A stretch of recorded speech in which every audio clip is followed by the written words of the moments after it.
Hello again everyone, and welcome back to the garage. Now it's about time we got back on this Suzuki Intruder job and tried to get her running properly on both cylinders. As you might remember, we identified a little bit of a problem with the choke cable, which we're hoping is the cause of the issue, but I had problems testing it with that little suspended petrol tank.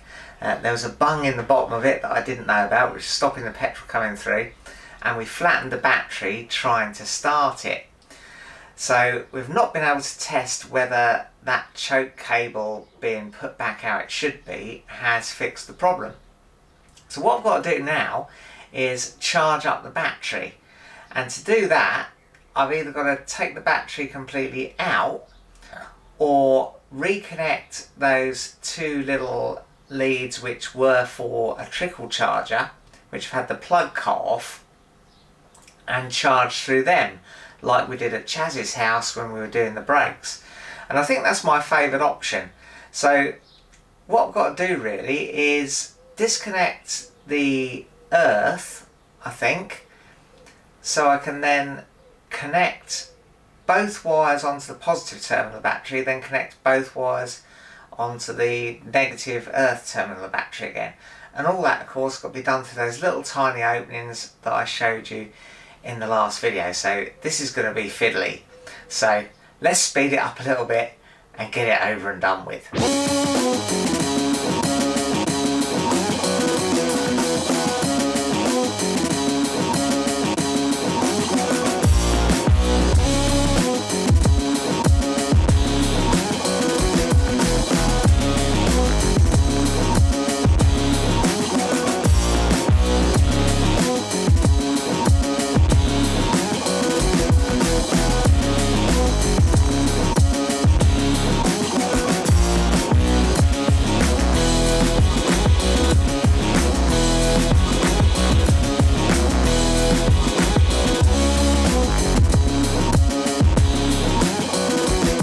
Well, that was quite a palaver, but I have got the bike battery charging now.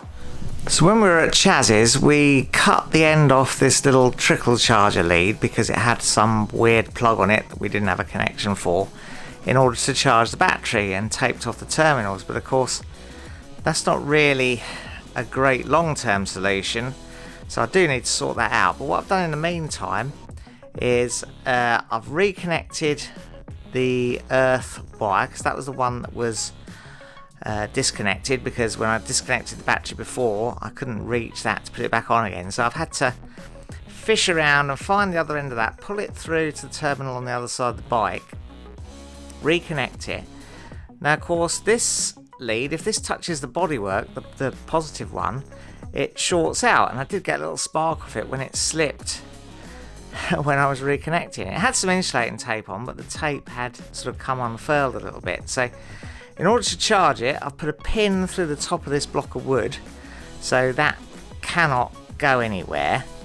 And yeah, she's charging at the moment. So let's connect up that little spare petrol tank. I won't put any petrol or anything in it, because whilst we've got this charging, there is a risk of sparks and stuff. So I'm going to stay away from doing anything with actual petrol at the moment. We're going to rig up that tank so we're ready.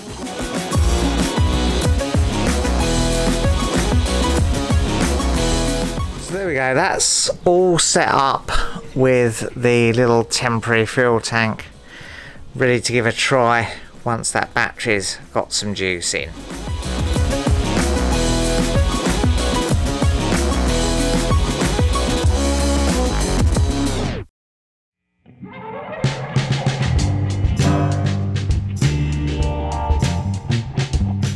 I did find a little inline fuel filter to put in, because I am using that original petrol out of the tank, which might be a little bit dirty, so put that fuel filter in so I'm not adding to the problems.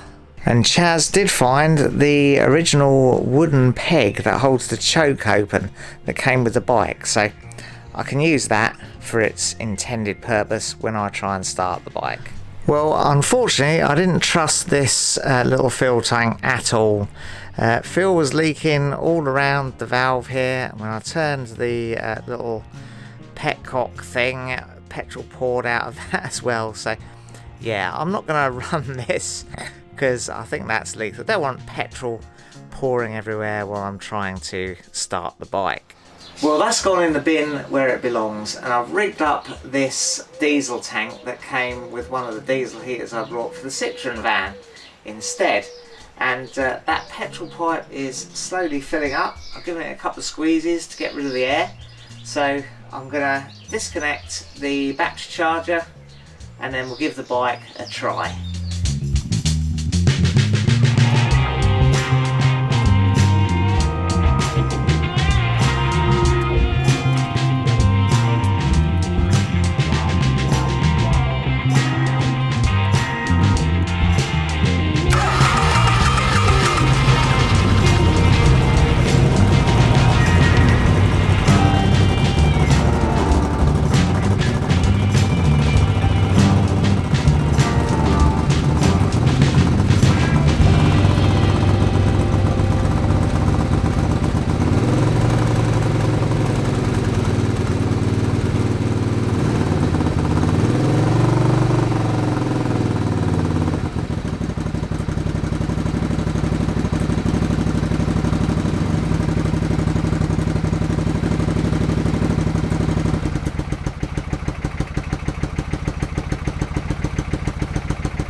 Well, I think that was quite encouraging. The bike was definitely running on that back cylinder.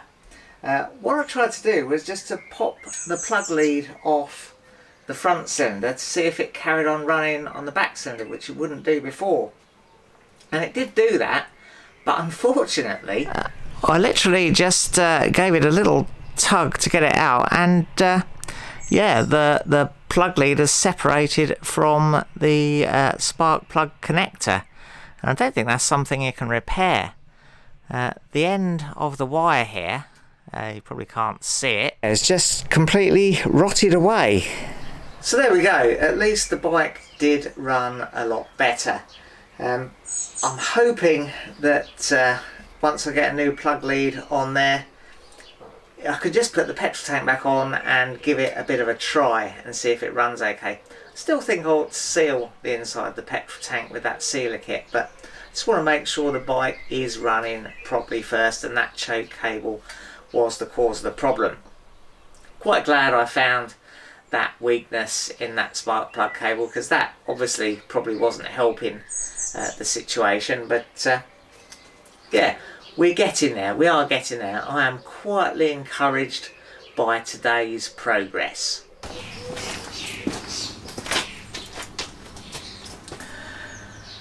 Well, it's the next morning, and I wonder how many of you were shouting at your screens when I finished last night, because obviously I was a bit tired and not thinking 100% straight.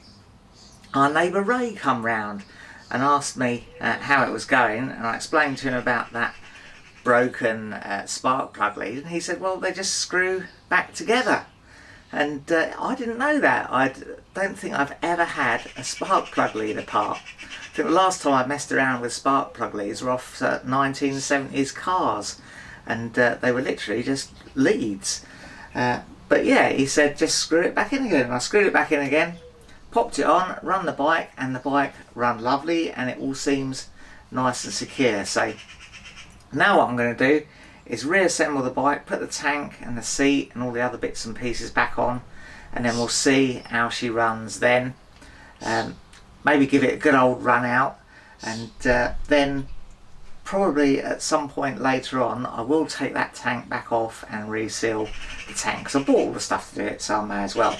But for now I just want to get the bike up and running and reassure myself that all is well.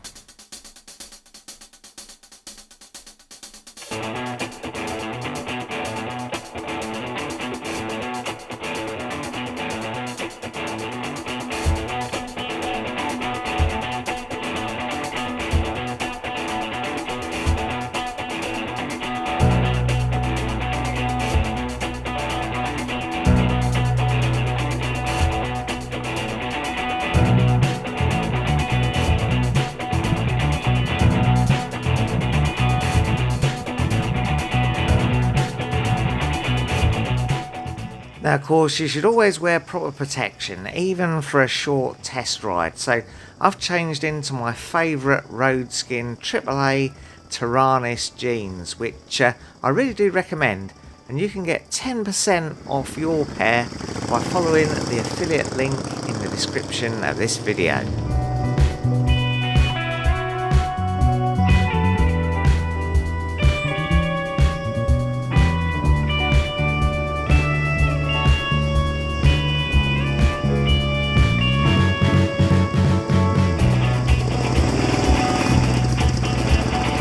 Well, as you can see, that test ride didn't last very long.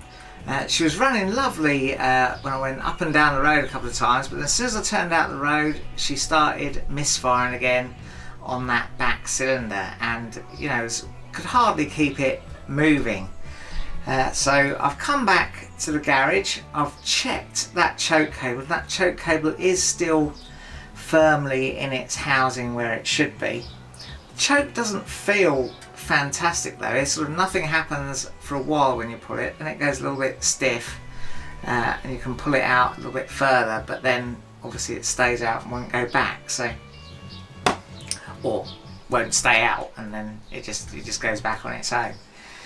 So maybe there still is a problem with the choke. Also noticed a problem with the front brake. The front brake did seem to be sticking on, and I had quite a job pushing it back into the garage when I got back. And yeah, I think you can see that the disc is blued a little bit, as if it has been getting quite hot. So I wonder if there's still a problem with that front caliper. Well, I've got the bike rolling a bit easier now. This front brake line seemed to have got a little bit wedged behind the headlight, and I think that was holding the fluid back and holding the brake on, because I can wheel it backwards and forwards quite easily now. Well folks, I couldn't really leave it like that. I had to carry on fiddling, and I really don't know what I did. I tweaked a few things, and I fiddled a bit with that brake cable, I fiddled a bit with the choke cable, got the bike out, run it up again, and it was running a little bit better. So I took it to the petrol station, give it a full tank of petrol, then took it on quite a long run, and it really improved. I think there's probably just a bit of muck in the fuel lines, maybe a bit of air had got in there, a bit of water maybe. So now she's running beautifully, and I've been on quite a long run on her, taking her up to 60-70 mile an hour, no issues at all. So yeah, I'm really happy. Still no idea really what the problem was. Could have just been sitting for a long while and needed a good blast through. But why she ran alright in Surrey, but then not alright when I got her back into Cambridgeshire, I really don't know. I suspect that choke cable wasn't helping. But yeah, maybe a bit of stale fuel in there, although we did run her pretty empty in Surrey, so who knows. Anyway, it seems like she's running nice now, so yeah, happy days, eh?